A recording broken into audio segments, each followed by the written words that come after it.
노소영 관장 측이 항소심에서 들고 나온 무기는 무엇일까요? 바로 아버지 노태우 전 대통령이 비자금 300억 원을 최종현 전 회장에게 건네고 어음을 담보로 받았다는 것입니다. 네, 안녕하세요. 여러분의 가치 있는 이혼을 돕는 류현정 변호사입니다. 오늘은 세간의 핫 이슈가 되고 있는 최태원 SK그룹 회장과 노소영 아트센터 나비관장의 이혼 항소심에 대해 조망해 보겠습니다. 최근이죠. 3월 12일에 진행된 이혼 항소심의 첫 변론기일에 두 사람이 나란히 출석하면서 6년 만에 법정에서 조율을 하였다고 하는데요. 이혼 소송만 무려 7년이 걸리고 있다고 합니다. 항소심 들어 새롭게 언급되고 있는 주장들, 예측되는 소송 결과, 그리고 지금까지는 어느 쪽이 좀 더 우세한 상황인지 한번 살펴보겠습니다.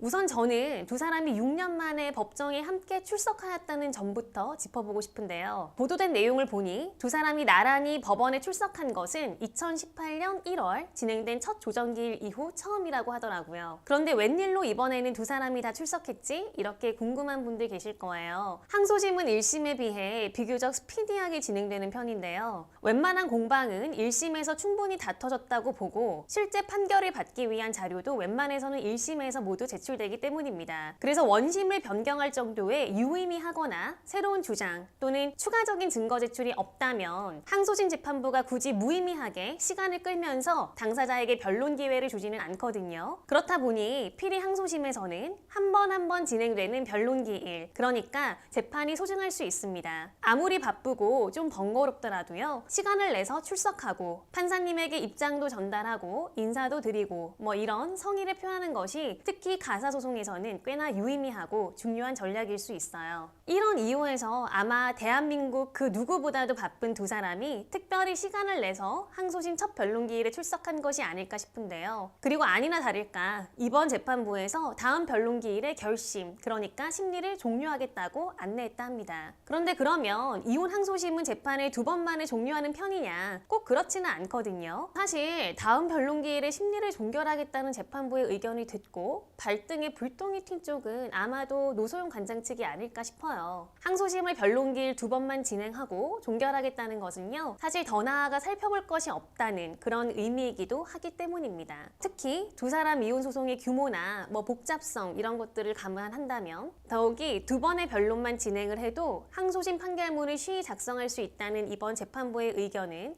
그 결과를 넌지시 예고한 것이나 마찬가지가 아닐까, 이런 생각이 조심스럽게 드는데요. 두 사람의 이혼 소송 1심 결과를 보면 이 사건의 잠정적인 승자는 최태원 회장 측이었습니다. 비록 두 사람이 1심에 불복한다면서 나란히 항소했지만요, 각자의 항소 취지를 살펴보면 최태원 회장은 사실상 1심에 매우 만족한 것이나 마찬가지인데요. 최태원 회장은 이 사건의 주요 쟁점인 재산 분할에 대한 1심 판결은 받아들이겠다면서도 다만 위자료가 1억 원으로 너무 과도하다고 항소를 하였다고 합니다. 그런데 글쎄요, 보통 요즘 이혼 사건에서도 위자료 3천만 원은 넉넉히 인정되는 편이거든요. 그런데 대한민국 굴지의 대기업 회장인 최태원 회장이 과연 이 위자료 1억 원이 크다고 불만일까요? 오히려 저는 노소영 관장 측의 항소에 맞대응하고자 사실상 형식적인 항소를 제기한 것에 불과하다고 생각합니다. 이에 비해서요, 노소영 관장은 1심에서 재산분할 1조 3천억 원 가량을 청구했지만 결국 재산분할 665억 원을 확보하는 데 그쳤습니다. 1심에서 인정된 위자료 1억 원은 통상 인정되는 다른 사건의 위자료에 비해 3배가량 높은 것은 사실이에요. 하지만 이 사건의 주요 쟁점은 재산 분할이었잖아요. 그런데 그 노소영 관장 측은 최초 기대했던 금액에 훨씬 미달한 665억 원 확보에 그쳤던 것이죠. 그래서 그녀의 실망이 매우 컸을 거라고 생각합니다. 그래서 이번 항소심에서 무조건 원심을 변경하고 이를 위해 부단한 노력을 해야 하는 측은 노소영 관장 측인데, 항소심을 단 2번의 변론기일만으로 종결하다니 아마 노소영 관장 측은 물론이고요, 그녀의 소송 대리인들도 큰 고민과 그리고 고난에 봉착하지 않았을까 싶은데요. 그렇다면 노소영 관장 측이 항소심에서 들고 나온 무기는 무엇일까요? 이번 보도를 보니 노소영 관장 측은 재산분할 기여도 변경이 주 목표인 것 같더라고요. 그도 그럴 것이 1심 재판부는 노 전 대통령 부녀가 SK그룹 형성 자체에 기여한 것은 거의 없고 따라서 재산 형성에 기여한 바가 극히 미미하다면서 노소영 관장의 재산분할 기여도를 극히 낮은 수준으로 판단 판단했다고 합니다. 그래서 이에 불복해 노소영 관장은 본인의 재산분할 기여도가 훨씬 높게 평가되어야 한다며 항소심에서 다소 무리일 수 있는 새로운 주장을 하였다고 하는데요. 바로 아버지 노태우 전 대통령이 1991년경 비자금 300억 원을 최종현 전 회장에게 건네고 어음을 담보로 받았다는 것입니다. 그러니까 본인의 부친이 1991년에 비자금으로 300억 원을 시아버지에게 넘겼고 이를 전부 회수하지 않았기 때문에 그 전액이 SK그룹 형성에 밑거름이 되었다. 뭐 이런 취지인 것 같습니다.